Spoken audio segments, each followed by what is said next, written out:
Hello, my name is Michael Lambert, and today I want to read you some comments. Last week I made a video which was titled The Madness of Brexit, and of course that provoked all sorts of people to comment. People who still believe that Brexit was a good idea or that it never happened. And I thought it might be interesting to read some of these comments because it gives you an idea of the mindset of those who still think that we did the right thing. So I'm going to go through and read some of them.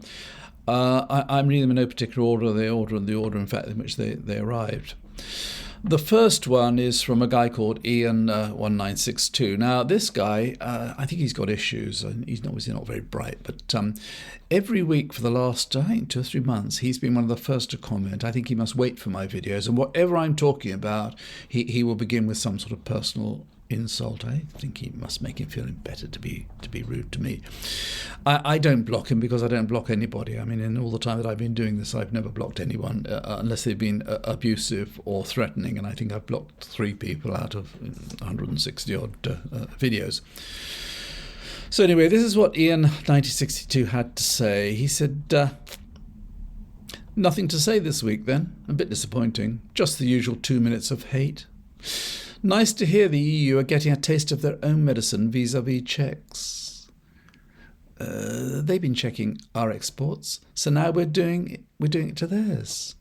That about sums up the EU in a nutshell. Pointless checks and rules. Sovereignty is indeed what it was all about. Being able to vote for your leaders and legislators, actually having a say in the country. Absolutely awful tyranny. If we have to have a few border checks, then no big deal compared to being dictated to by Brussels. I think in that one comment, I think he just sums up all the utter stupidity of so many who think that somehow or other we've got back sovereignty and that somehow or other we were being dictated to by Brussels. A guy called Des Smith, he says, he seems to be a Putin fan, I think. He says, repair Nord Stream and join BRICS. That's BRICS. That's the group of countries: Brazil, Russia, India, China, and South Africa, who've also recently added to their group. They've added Ethiopia and Egypt and United Arab Emirates and Iran. So a lovely group of countries. He thinks we should join them. Not sure what's going to happen, Des.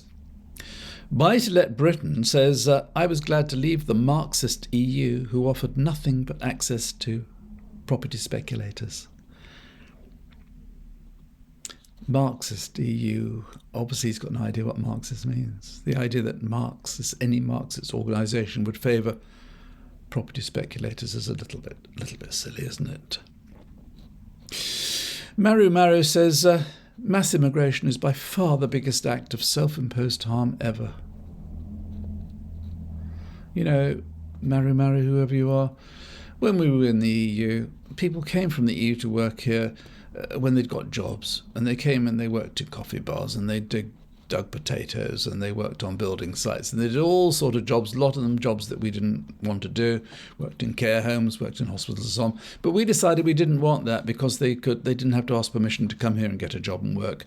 And so we left the EU, and now they can no longer come. And so we're replacing them with people from all over the world, particularly in places like Nigeria and India and Pakistan. And they've been coming and bringing their families with them, but that's raised alarm bells because we had a net immigration of 750,000 last year, and so the government reacted by saying they can't bring their families anymore, so a lot of them are not coming now. And one of the consequences is, of course, that universities who depend upon fees from foreign students, a lot of them to survive, are finding that they're a bit hard up now because the foreigners are not coming. With a bit of luck, in due course, we'll be able to get rid of all foreigners. I don't know about ones that are already here, I suppose we'll let them stay, but the rest of them, stop all foreigners coming to the country. I think that will please some of these commenters a lot. Somebody called I.A. Reid said, the biggest harm that the UK has imposed on itself is passing the Climate Change Act. It has and continues to destroy industry and commerce and imposes an unnecessary cost on each and everyone in the UK. Cheap energy is the key to growing the economy. this is not about Brexit, but it is quite extraordinary, isn't it? Every day we see further evidence of the planet warming up. We see the consequences, the terrible freaky weather events. And we hear about the glaciers in the Himalayas melting, and we know that India and Pakistan depend upon, to a large extent, upon water from the melting glaciers in the Himalayas, and we look at how people in Africa are finding that they cannot survive. The animals are all dying and so on, and we know all these people are going to move. We know this is going to have a phenomenal consequence upon the entire globe, and yet there are people who think, like Mr. Reid here, that no, we should just crack on. Cheap energy is what we need. Let's chop down the trees and burn them. I mean, sooner or later, there's going to come a point where we're going to wake up and say, hang on, we're practically at the point of no return here, if we haven't already got that far. It seems to me it is so much the most important issue that we should all be dealing with, but not for everyone. We have to think about company profits. That's what was a priority for many.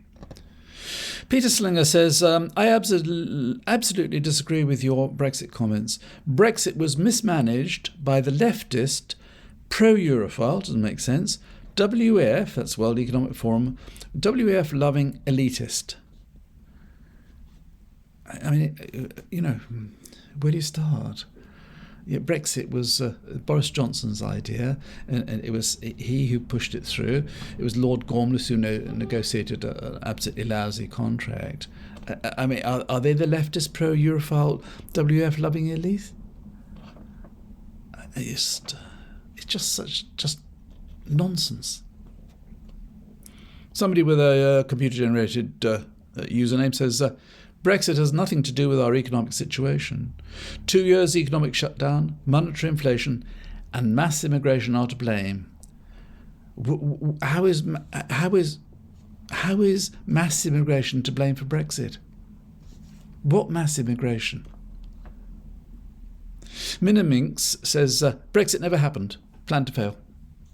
A lot of people don't think it's happened. Will Hall 4037, he says the USA wanted us out, as we'd failed to ruin it from within. You see, he thinks that the USA wanted us to stay in the EU and ruin it from within. He says now USA has destroyed Germany using gas. Then the EU did everything they could to make us fail. Look at the way the Irish border works in inverted commas. Our own civil service fights to this day to make us fail. They're fighting to make us fail, all those civil servants. We, capital letters, are still waiting for something we never had, never can have.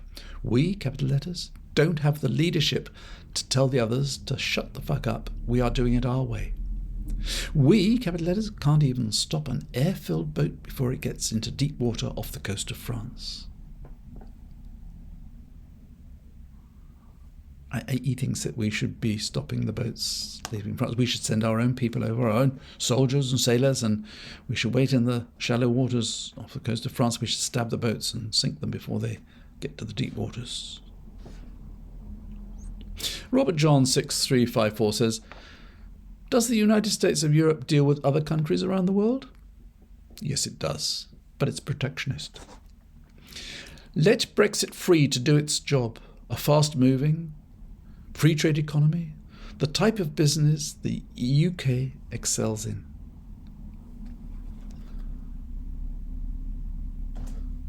Brian Crick, he says, I think you totally misunderstand the Brexit situation. The EU set out to punish the UK from the very beginning because the British won't suck the EU appendage. You obviously have no such qualms. When you say there is no justification, that is their justification. There was a time we didn't belong to this corrupt club. And guess what? We did all right. I think at that time, Brian, we were known as the sick man of Europe, and I think we were doing far from all right. I'm old enough to say that I was around at the time. David Barlow, 350, he says, Despite not implementing a full Brexit, there are some positive results. But having traitors in Parliament, hanging on to the corrupt EU doesn't help matters. Problem is, you Ramonas need to wake up and stop criticising something that hasn't happened. You see, he's another one that doesn't think it's happened yet. I don't know what when it will have happened. Will that be when we close Dover Port and we brick up the Channel Tunnel and we send everybody with a foreign-sounding name out of the country and don't let anybody else in? Will it happen then? Will we stop trading with the EU completely? Is that when it will have happened? I mean, what has not happened? Try putting some goods in the back of your car or your van and take them to France and see if you get stopped or not. I mean, try buying something from the EU, or try saying something to the EU and try and do it without any paperwork, any unnecessary paperwork. What does it mean it hasn't happened? Paul Lance says, of course, if you accept the mantra that our economy is worse than anybody else's, it isn't by a long chalk, actually. But let's just assume the doomsters have it right. Might that be because of the less than 3.5 years we've been out of the EU, or might it more properly be attributed to 47 years we spent in the EEC/EU, where we were losing billions every week? I think most of the decline has happened in the 3.5 years since we left, Paul.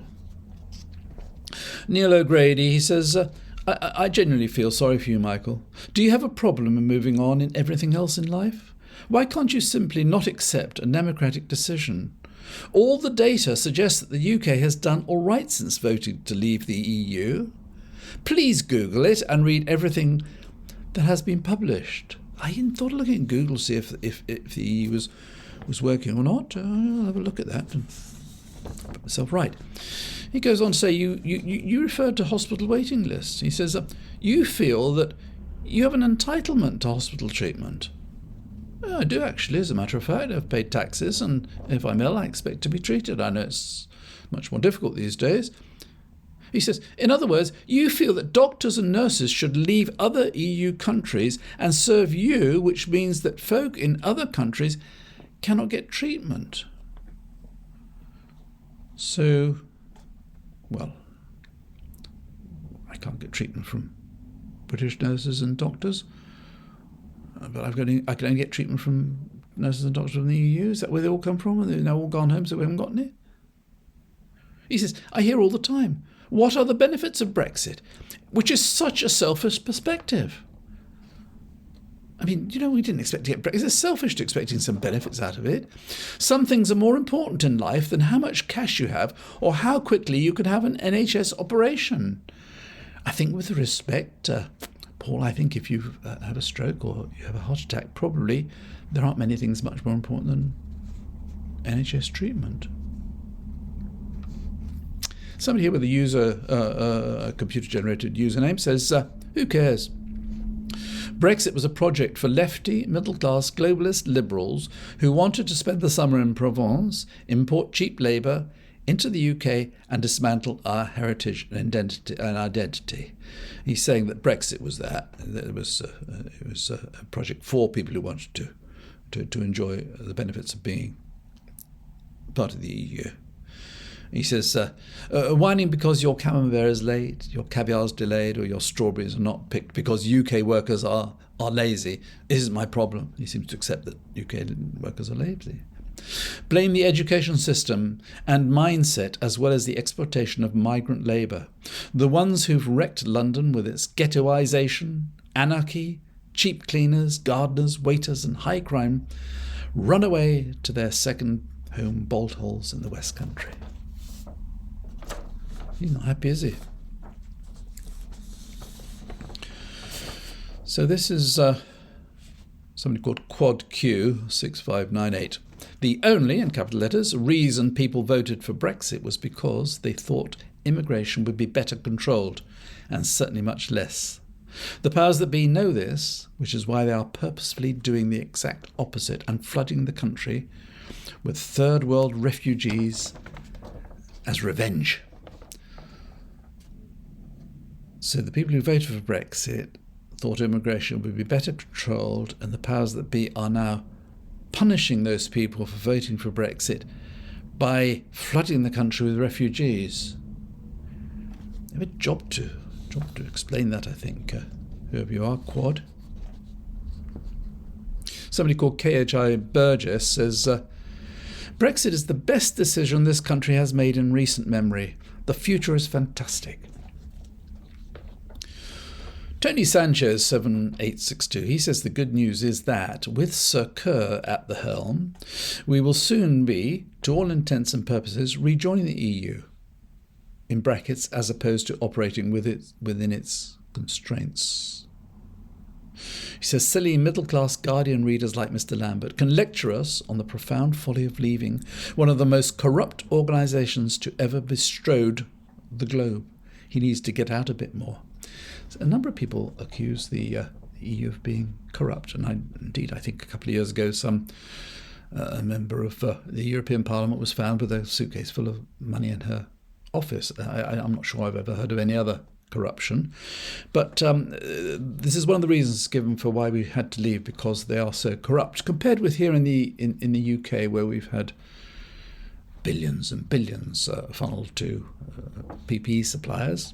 People had no experience in supplying PPE previously, who've all gone off and got away with it. Most have got away with it, and we had 27 odd billion for test and traced, and no one knows really quite where that went, and where people can buy an entry to the House of Lords now just by giving enough money to the Tories, and where we hear day after day how Tory MPs are fiddling their expenses, and we have people like Nadim Zahawi claiming thousands of pounds for heating his stables, and then forgetting to tell HMRC about 3.5 million in taxes which he hadn't paid, and all these sort of things. And we had to leave the EU because of the corruption, which doesn't exist here.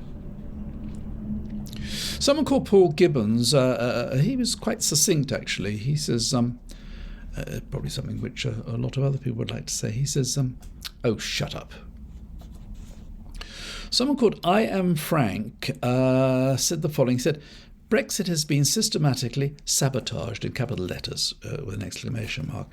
I don't know who sabotaged it, but anyway, it's been sabotaged. He then says in capital letters, wake up! Exclamation mark, exclamation mark, exclamation mark. How are the EU doing now? Question mark. Economic basket cases, all of them in capital letters. Germany, Italy, France, Belgium, Spain. Get the picture yet? Well, Frank, in the last 6 months, I've been to some of these countries. I went to Germany, and I went to Italy, and I went to Belgium, and I made videos. They're all on my channel, showing how, in fact, compared with the state of many cities in the UK, all these countries are doing pretty well. Don't believe what you read in the Daily Express, Frank. Jason Kingshot, he's somebody who quite often comments on my videos, and he says, there's no madness. The democratic majority of the UK voted for sovereignty, independence from a corrupt, anti-democratic, unaccountable, declining, protectionist, mafioso organisation run by a bunch of childish, vindictive, self-serving, gravy train riding, freeloading parasites. Leaving was about self-governance, empowering the UK to make its own decisions. It does not set in stone what those decisions must be. It's back in the hands of the UK public and not in the hands of or shackled to Brussels. See, a lot of people think we're taking back control. We're now in charge. We make our own decisions. I don't want to think about the fact that very soon, if you want to go to Gibraltar and you're British, then you'll have to queue up and have your fingerprints taken and your photograph taken and all the rest of it, whilst people from all over the EU will be able to just waltz in and out of Gibraltar. I don't really think about the fact that if the EU bring any laws about products and product standards, and how products must be made, and so on, and they must be tested, we have to obey whatever they say. We are now rule takers, not rule makers. We'll have no say in that whatsoever. So that's taking back control. Someone called New Black Dog 7827 said, so what happened to all of your Remainer prophecies of doom if we even voted to leave? Didn't happen. He then goes on to say, Michael, trade with the EU was a one-way street, capital letters. The UK paid 12 billion annual membership fees to earn an annual trade deficit in goods of 89 billion. I don't know if these figures are right. But I think what New Black Dog doesn't understand is that when you buy 89 billion pounds worth more goods than you actually sell, that's a deficit. It has nothing to do with anything else. That's not them taking advantage of us. That's not taking our money. That is, we're by importing more than we're exporting. 89 billion pounds, according to you, more than we're exporting.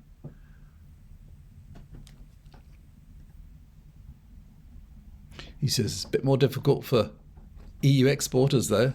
Tough shit. Crouching Tiger says, Brexit saved Britain's bacon. You will realise it one day. Rolo Vaughan says, weird how migrants come and go freely, but goods are hindered. Just weird.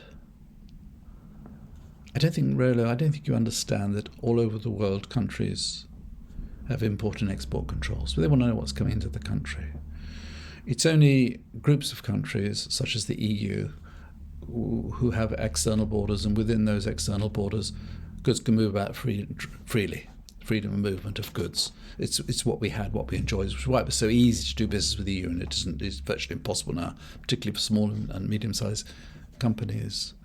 And he says, how migrants come and go freely. Is that right? Come and go freely? Have you seen how difficult it is to come to the EU, to the UK now? It's virtually impossible, in fact, unless you come across the channel in a little boat. And finally, Paul Metcalf, 4054, he finishes up saying the ultimate insult. He says, a Guardian reader, there's a surprise. Now, when you listen to that lot, you realise these people are not the brightest. They're not smart. They're people who are believing such utter rubbish as taking back control and sovereignty, and how wicked and corrupt the EU is, and so on. It's just utter drivel, the sort of drivel you read in the Daily Express. But the concerning thing really is that these are very much the voters that Starmer and the Labour Party are formulating their policies to appeal to. These are the people for whom he said, we will never ever rejoin the EU. We'll never agree to join the single market, the customs union, or to freedom of movement of people. And at the same time, of course, the Tories are dead against rejoining. The Liberals are against it.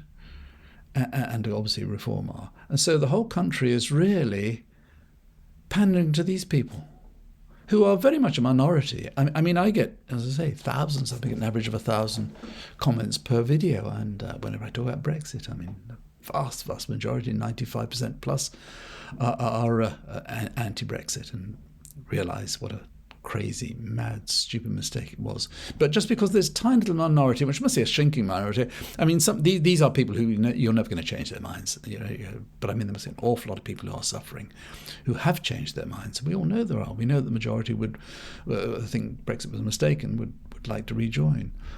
But when the vast majority of the politicians want to remain out, don't want to make any effort to try and undo the absolute disaster of Brexit, and try and at least rejoin the customs union or single market, or at least work towards eventually rejoining, although I fully accept it might take decades to do. It seems really crazy. I think we're going to look back before very long on these times where these sort of people are leading the politicians by the nose. And I think we must be mad.